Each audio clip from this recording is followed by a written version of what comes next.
Wilfred Kimetei and Valentine Kipketer are the winners of this year's First Lady Half Marathon that took place in Nairobi, pocketing 750,000 shillings each. The marathon also saw the First Lady Margaret Kenyatta take part in the 10 kilometers race, which she completed in 1 hour and 42 minutes.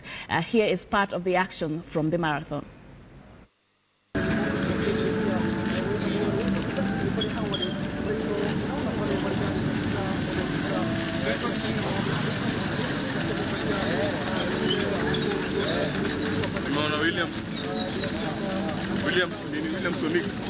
Yakiwa ni mashindano ya makala ya tatu ya mashindano ya marathon ya mama wa taifa, makala ya tatu mwaka huu 2016. Wakiingia kabisa wanariadha wa kimataifa wanaingia bila shaka hapa katika uwanja huu. Wakiingia